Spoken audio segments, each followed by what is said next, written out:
Plaintiff Valerie Green says the defendant is her son, and when he was born, she was smoking and selling crack.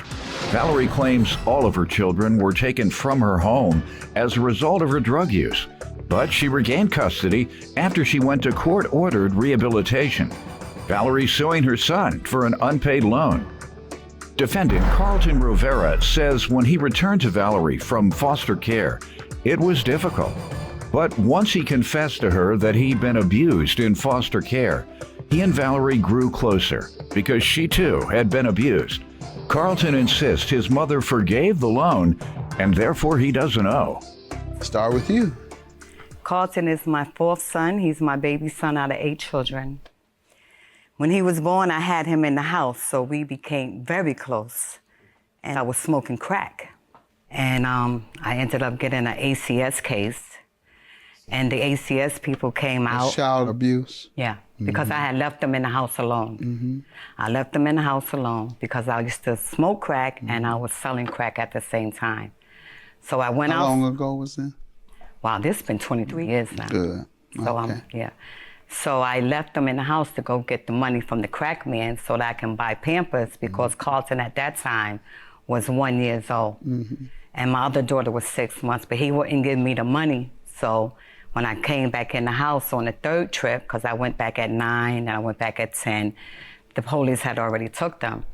Most parents probably would have been sad at the point that, you know, they got in the house and their children were gone. Me, because like I said, I smoked crack. I was actually happy because now I can smoke peacefully.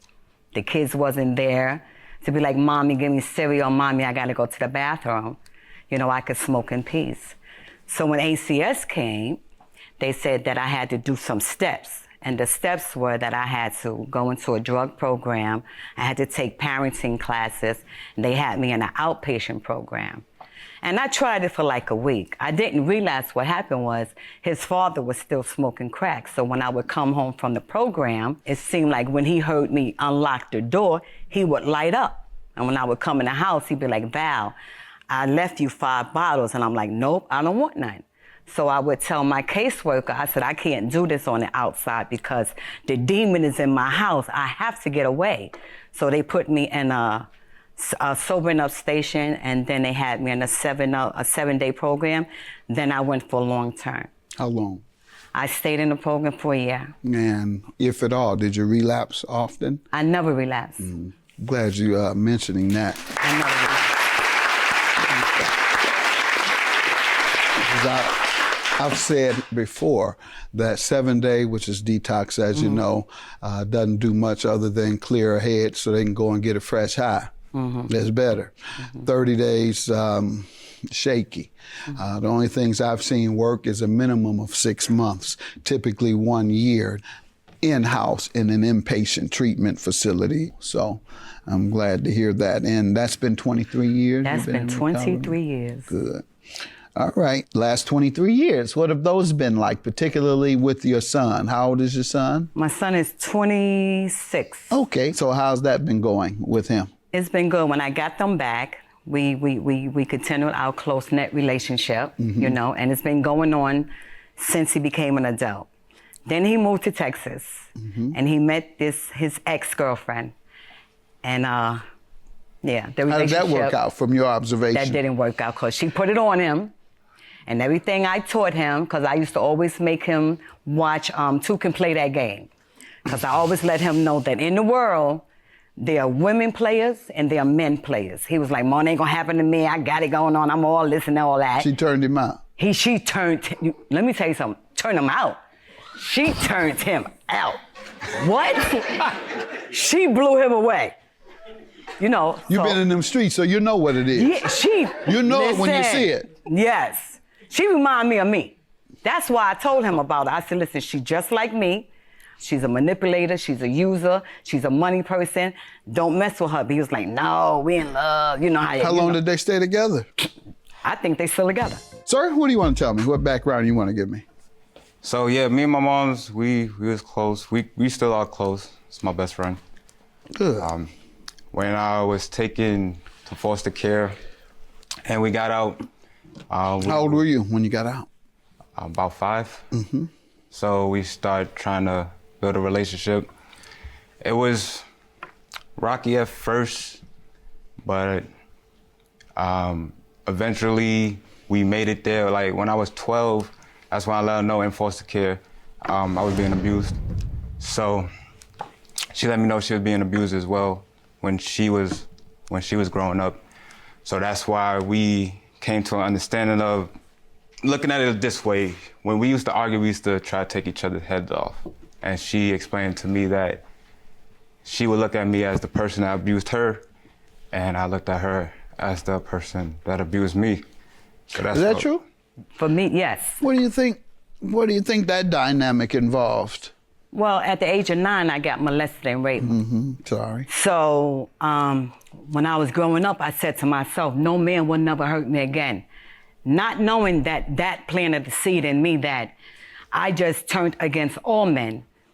It just did something to me on the inside. Like it just took the innocence that I had, it took away. Did you look at your husband like that, or the father of the children? Yes, I looked at my husband like that. I'm not gonna lie to you. Yeah, I do. Okay. And I still do at times because I didn't have the opportunity to talk about it. All right. And you all got along for the most part in recent years? After we discussed it, we started building our relationship. So that's when we became friends and started. What about this girl she's talking about? You got turned out? No, I ain't get turned out. You did, and she know turned out when she see it. She was in those streets. I ain't get turned Been out. in the streets, she know it. I just feel like like she said, she's a little bit of herself in her. So I guess that's what she's saying that my girl was doing to me. But it wasn't like that. It was a mutual. Okay. Did you finish school? Yes, I did. How far? I graduated high school. Okay. You gone any further? Yes, I tried to go to job court, but my phone got stolen. So come on, man. Go ahead. That's the weakest I've ever heard. Your phone was stolen. Go ahead, ma'am. Tell me why you suing him. I always want to talk to him about that. Go ahead. I'm suing him for $1,500 because they borrowed my money, right? Him and his turnout. Yeah, they borrowed. Go ahead. The one that turned him out. Right. And I said, when are you going to pay me back? And the response was, in 6 months. But 6 months came and went, and it didn't happen. So I called them again, because they was living in Texas. I said, when are you going to pay me back? Don't kill me. Income tax time. I'm not going to kill you. I'm just going to criticize your game sense. All those years in the streets, you should have some type of game conscious about you. True that. True. So what happened? So what happened was, I ended up texting him and asking him, I've been asking you to pay me. When are you going to pay me? And he texted me back saying, how can I give you something that I don't have? Which for me is proof that I did lend him the money and he agreed to pay me back. Did he ever deny that he owed? Never. Never deny. Sir, let me hear from you. So at the time that my girl asked for the money, me and my mother wasn't talking.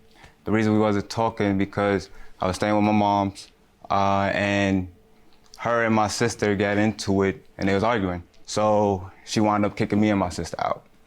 So that led me to moving back to Texas, and that's when my girl called my mom's, because like I said, we wasn't speaking, and she asked my mother for the money off the strength of me. She sent the money, and came time, payback, she wasn't paying. So I started getting the phone calls, where's my money? So I was sending her money not because I owed her, but because that's my mom's, and she did. What happened with the money? We used it to get an apartment. So you were benefiting from that $1,500? Yeah. And she did it because of you? Yeah, so basically she wasn't getting all of it at once, and when you owe people in the street, they don't want payments, they want the whole thing. So she just was like, look, you don't have to pay me back. After I was giving those little payments, she said you don't have to give it back. And I took it as that. So then, her and my girlfriend started getting into it again, and I brought up the money situation again. After she said I didn't have to pay it back, them bumping heads again, brung it up again. Ma'am, did you ever waive, that's what he's saying, or forgive the loan? That's what he's suggesting. No. All right. And when she and your girlfriend got into it, she then told you that you had to pay her back. Yeah, she brought up. And what did you say? That's when I was like, I don't have it. Yo, you didn't remind her of what she said? I remind her, but I still said I didn't have it. Like, when I get it, I'll give it to you. You did remind her, did? Yeah. Well, hold on. Why would you tell somebody when I get it, I'll pay you, when they've told you you don't have to pay them anymore? Because she kept bringing it up. Right, and so why didn't you keep bringing it up? Mama, remember you told me that I don't have to pay you anymore? You owe me. You told me I didn't have to pay you. You owe me. You told me I didn't have to pay you. It's not too late. Not too late. Tell him. Say, you owe me. You owe me $1,500. You told me I didn't have to. I didn't.